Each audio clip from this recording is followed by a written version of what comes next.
भाजपा के एक नेता ने एक टीवी डिबेट में बहुजन समाज पार्टी की सुप्रीमो उत्तर प्रदेश की पूर्व मुख्यमंत्री आदरणीय मायावती जी के लिए आपत्तिजनक तरीके से उन्हें भ्रष्टाचारी कहा और उनका अपमान किया। 4 बार मायावती जी उत्तर प्रदेश की मुख्यमंत्री रही, इसमें कोई संदेह नहीं। और पहली बार हमने ही बनाया था, वो गलती हमने ही की थी। कालीचरण जी समाजवादी मतलब एक दलित महिला को सीएम बनाना गलती थी, अच्छी तरह से जानते हैं। अरे कैसी बात कर रहे हैं? गंगा जल से इसीलिए धुलवाया था ना मुख्यमंत्री आवास। बीच में कभी राष्ट्रपति के लिए भी यही कहेंगे।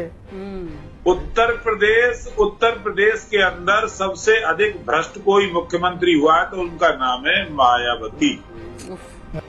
लेकिन उत्तर प्रदेश ही नहीं, देश की राजनीति के लिहाज से इस पर एक नायाब प्रतिक्रिया मिजाज, स्वभाव और सियासत से हटकर सामने देखने को मिली। जैसे ही ये क्लिप जो अभी आपने सुनी, यह क्लिप वायरल हुई, बहुजन समाज पार्टी की सुप्रीमो आदरणीय मायावती जी को बेहद अपमानजनक तरीके से भाजपा के प्रवक्ता ने भ्रष्टाचारी कहा, अपमान किया। और यह देखकर सपा और बसपा के बीच के राजनीतिक द्वंद्व को समझने वाले लोग एक सामान्य प्रक्रिया के तहत यह अंदाजा लगाएंगे कि सपा या तो इस पर खामोश रहेगी या चुप रहेगी, क्योंकि दोनों सपा और बसपा विरोधी हैं। अक्सर देखने को मिलता है कि बहुजन समाज पार्टी बहुत ज्यादा समाजवादी पार्टी पर हमलावर होती है और कभी कभी अखिलेश यादव भी अपनी प्रतिक्रिया बसपा के खिलाफ जाहिर करते हैं राजनीतिक तौर पर। लेकिन राजनीति अपनी जगह, और जैसे ही बसपा सुप्रीमो आदरणीय मायावती जी के लिए जिस अपमान का प्रयोग भाजपा के प्रवक्ता ने किया, समाजवादी पार्टी के मुखिया अखिलेश यादव जी ने ट्विटर पर यानी ट्वीट करके इसकी कड़ी आलोचना कर डाली। यह है एक नई राजनीति। बहुत ही सम्मानजनक शब्दों में सपा प्रमुख अखिलेश यादव जी ने आदरणीय मायावती जी के अपमानजनक टिप्पणी पर कड़ी आपत्ति दर्ज की। और यह बात भारतीय राजनीति में बहुत गहरे अर्थ रखती है।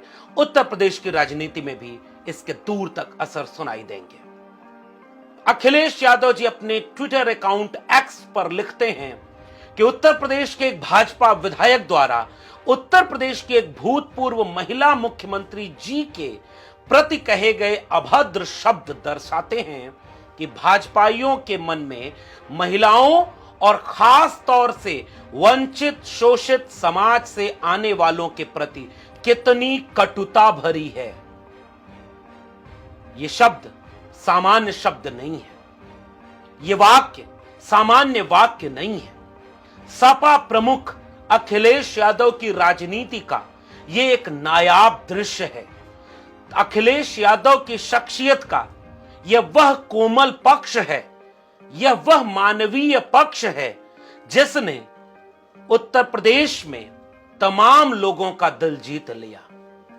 क्योंकि यह बात किसी से छिपी नहीं है कि सपा और बसपा के बीच राजनीतिक लड़ाई का बड़ा लंबा इतिहास है। अखिलेश यादव अपने ट्वीट में आगे लिखते हैं, राजनीतिक मतभेद अपनी जगह होते हैं, लेकिन एक महिला के रूप में उनका मान सम्मान खंडित करने का किसी को भी अधिकार नहीं है। भाजपाई कह रहे हैं कि उन्हें मुख्यमंत्री बनाकर हमने गलती की थी। यह भी लोकतांत्रिक देश में जनमत का अपमान है और बिना आधार के यह आरोप लगाना कि वो सबसे भ्रष्ट मुख्यमंत्री थी बेहद आपत्तिजनक है। भाजपा के विधायक के ऊपर सार्वजनिक रूप से दिए गए इस वक्तव्य के लिए मानहानि का मुकदमा दर्ज होना चाहिए। भाजपा ऐसे विधायकों को प्रश्रय देकर महिलाओं के मान सम्मान को गहरी ठेस पहुंचा रही है। अगर ऐसे लोगों के खिलाफ भाजपा तुरंत अनुशासनात्मक कार्रवाई नहीं करती है तो मान लेना चाहिए यह किसी एक विधायक का व्यक्तिगत विचार नहीं बल्कि पूरी भाजपा का है, घोर निंदनीय है। यानी जिस सपा और बसपा की 1995 के बाद से लगातार विरोध की राजनीति रही है, 1993 में जब मिले मुलायम कांशीराम का नारा लगा था, भारतीय जनता पार्टी की राजनीति हाशिए पर चली गई थी।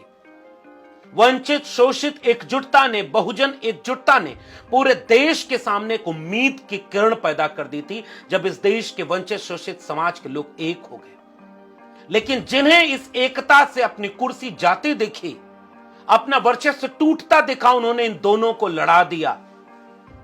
आपको याद है अटल बिहारी वाजपेयी का वो बयान कि मेरे पांव में 2 कांटे चुभते थे, जो उन्होंने आपकी अदालत के इंटरव्यू में कहा था।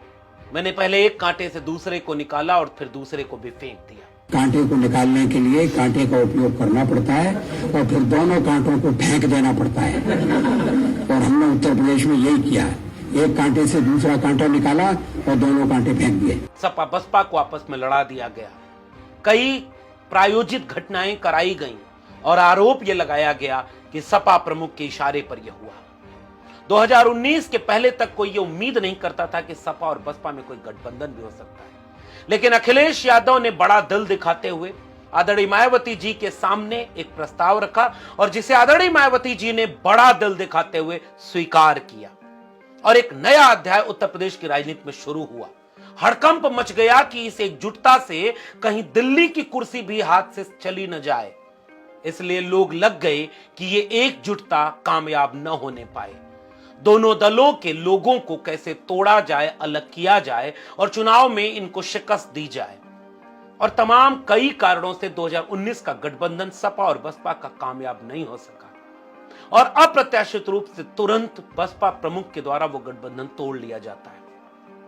लेकिन उसके बाद उन्होंने कई आरोप लगाए समाजवादी पार्टी पर, जो कि पहले से लगाते आ रहे हैं, जिनमें से कई आरोप तो बहुत बुनियादी आधार रखते हैं। सपा प्रमुख की तरफ से एक शब्द भी आदरणीय मायावती जी के खिलाफ नहीं सुनाई दिया। 2022 का चुनाव होता है, बहुत मजबूती से सारी पार्टियां चुनाव लड़ती हैं, लेकिन उस चुनाव के वक्त कभी कभी राजनीतिक बयान बसपा के लिए अखिलेश यादव का आप सुनाई पड़ेगा, लेकिन जब बात मायावती जी की आती है तो उन्होंने बाकायदे मीडिया में कहा कि वो हमारी बड़ी हैं, हम उनका सम्मान करते हैं, और हमने अपने पार्टी के लोगों को निर्देश दिया है कि आदरणीय मायावती जी के खिलाफ कोई भी कुछ भी नहीं बोलेगा। और 2019 का वो भाषण आपको बार बार याद रखना चाहिए, जो प्रेस कॉन्फ्रेंस में अखिलेश यादव जी ने बोला कि आज से आदरणीय मायावती जी का अपमान मेरा अपमान समझा जाएगा।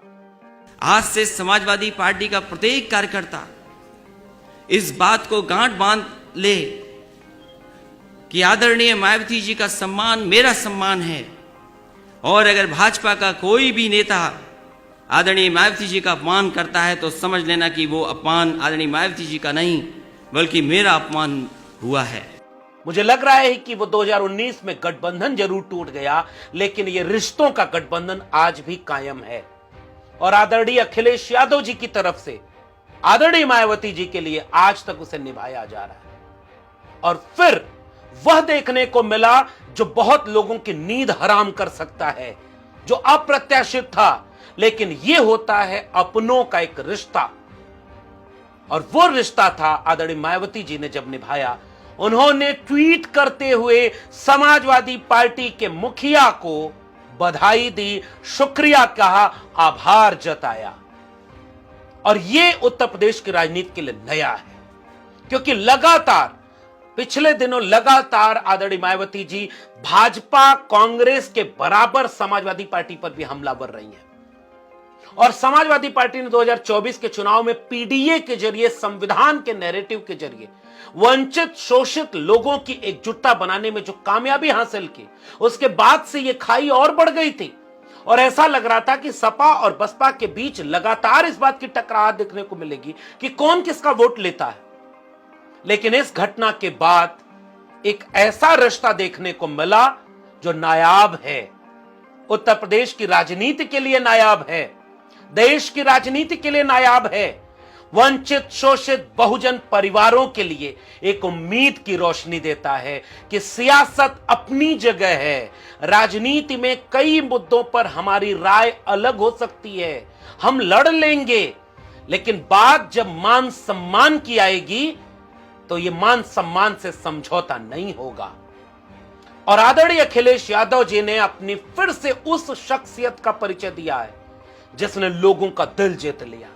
और आदरणीय मायावती जी ने उन्हें आभार व्यक्त करते हुए जिस बड़ेपन का परिचय दिया है, उसने आने वाली नई पीढ़ी के नौजवानों को एक पैगाम दिया है, अपने तो अपने होते हैं। राजनीति शह और मात का एक खेल है।